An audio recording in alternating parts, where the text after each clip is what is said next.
Hi, I am so glad you're here. Today's session is definitely different than my usual. Here's what I want to teach you about XYZ kind of thing. It is all about doing your own thing and owning it, about creating a career in life that you love and deserve and that works for you. It is about being open to the unforeseen opportunities and shifts, and also about growth, reflection, resilience, and intention. So, I'm going to quickly share my background, offer some insights I've gleaned along the way, and culminate in actionable tips that you can use in your business. But first, allow me to introduce myself in case we haven't yet met. So, I'm not essentially just some rando rambling on here in front of you. I'm Suze, the gal in the corner office over here at SB Success Factor HQ. I know I look youthful and chipper, but I've been kicking around business communications and content creation and management roles for over 25 years now. My background also includes a lot of operations management, program and project management, and information and knowledge solutions. I've worked in and for all sorts of organizations, from small family run medical device manufacturers to multinational investment management firms. I've been around a few blocks a few times for sure. Now I focus on helping small businesses with their communications and content programming needs through a range of products, services, content, and events. And I love exploring where BizCom topics intersect with tech, commerce, geopolitics, and culture, kind of examining how these things weave together and impact each other. All right, with that in mind, let's flesh this out a bit and maybe pull out some useful lessons learned. I high level sort of started touching on this a moment ago, but let's kind of dial it back a moment. I went to school for business management and got my degree in operations management. And during this time, I did a summer semester abroad in France. My senior year, I was interviewing for operations jobs at banks in foreign countries. And after my undergraduate, I later went back and got a certificate in program and project management. And I had thoughts of continuing to go on to get a combo MBA in engineering in Germany. Obviously, I had designed on a certain kind of career, and it was pretty, you know, international and technical. That was, at the beginning before I knew anything about life. But for better or worse, all my friends in college were older than me. I saw them going into what I deemed to be glorified secretary or long-term temp positions. And I was like, no way in hell. So what did I do? I went into the Peace Corps right out of uni. I was a small business volunteer in Mauritania. It is in West Africa. Feel free to pause the video and go look it up. Anyways, while it's a place that Lonely Planet Guide described in its opening paragraph as having a 65% Peace Corps volunteer dropout rate, which is, by the way, the highest of all countries, it was really an amazing life experience that absolutely changed who I am and how I viewed and how I felt I fit into the broader world. My first real, quote unquote, real job post Peace Corps was as an operations manager at a medical device company. It was there that I started doing a ton of writing, all kinds of business writing like SOPs, labeling and packaging, web copy, brochures, regular submissions, you name it. After that, pretty much all of my jobs were related to communications, content, copywriting and editing, and information and knowledge management, in part or entirely. Until one day when I decided I wanted to do my own thing. I had always wanted to start my own business, probably because both of my parents had started businesses themselves, but it was always on a very vague back burner until it wasn't. Because sometimes those back burner things, they move to the front burner. And so my business was born. Originally, I had a marketing communication side and a wellness side that had some overlap. So you can imagine like a Venn diagram where there's one side that's marketing communications, one side that's wellness, and that middle slice was me doing content creation for wellness businesses. But for a variety of reasons, I got really burnt out really quickly. And then AI hit the scene, and I was like, what the heck do I do now? Like, WTF, right? I'm sure a lot of people felt that way or are still feeling that way. And I'm going to be real with you. I tried a bunch of different pivots and nothing especially stuck or flourished. It wasn't working. Anyways, fast forward to today, and I'm still experimenting to find something that feels like a really good fit, something that's fulfilling, flexible, financially where I need it to be, all that stuff. And to be honest, right now I'm still in a state of flux.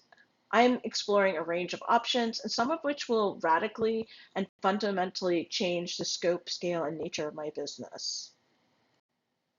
Okay, that brings you up to speed on the course my professional formation and work have taken.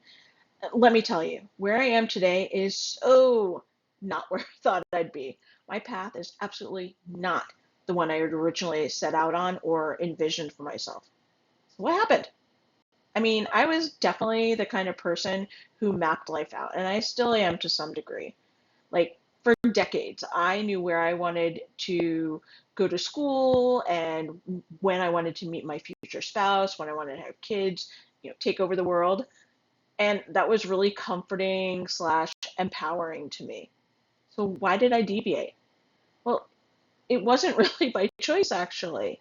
In many cases, the universe just had other plans for me, and other times, previous experiences changed who I am so that that OG path was no longer appropriate or possible. And sometimes it was just a matter of new information, new circumstances, other additions or changes around me. It was a mix of stuff happening and me consciously choosing a different route. And I continue to do that every single day. Everything's constantly evolving, and I choose to kind of embrace that and see what possibilities are out there. I admit it is a bit scary and overwhelming, but it's also really interesting and exciting, and it panders to my curious nature and lifelong learner side. So I just kind of roll with it. At this point, you're probably wondering, why am I telling you all this? Some of this is quite raw and vulnerable. And that's exactly why. It's those things for sure, but it's also so relatable. At some moment, everyone feels doubt, uncertainty, low confidence, confusion, overwhelm, like giving up or giving in. And we've all had moments where the pendulum was swung in the other direction. We've had wins, successes, pride, and we've all had to bend to the circumstances. We've all had times when we decided to move in an unexpected direction for some reason or another. And I want you to know that's okay. It is okay to change your mind, switch gears, to fail or bail, to try different things, discover, to lean into your strengths, interests, and unique qualities, to find your own path or go your own way, or frankly, not. Just because my journey so far has been one way doesn't mean a similar journey for you would result in the same trajectory or destination. And just because something worked or didn't work for me or for someone else doesn't mean you'd have the same outcomes if you tried it. We're all individuals and need to find our own ways in the world. And that's a cool and beautiful thing. It's so, so powerful. Now let's bring this all together. What do I want you to take away from this? How can we spin this into something truly useful for you to apply in your own life and business? Well, given that my area of expertise is communications, that's where I'm taking you. I think it's really important to understand the role and value of self-talk. You have to step into the identities that you want to be. You need to have critical conversations with yourself about what you want and need and how things are going. You need to give yourself supportive messaging that bolsters you rather than thwarts you. You need to articulate to yourself that you have skills, values, agency, whatever, and are not just worthwhile in the space that you're operating in, but needed. You're actually needed. People need what you have to offer. It is also important to connect what you're communicating to your desired outcomes. And this could be relevant in business or life. In my work, I call this a content through line. And it's basically just the idea that it's smarter to start with your goals and needs first, and then work backward and think about your words and messaging instead of shoehorning what you're saying or presenting to the world into an ill-fitting mold of what you want. For example, if you want to sell more tickets to your cooking workshop, you talk about the benefits of homemade food, not some unrelated review of what the new food truck pod near your house is like. You don't have to mimic everything everyone else is saying and doing, and you really probably shouldn't. People want to hear your voice, style, personality. They yearn for real human connection, especially in the state of AI and social media, and they're looking for that authenticity.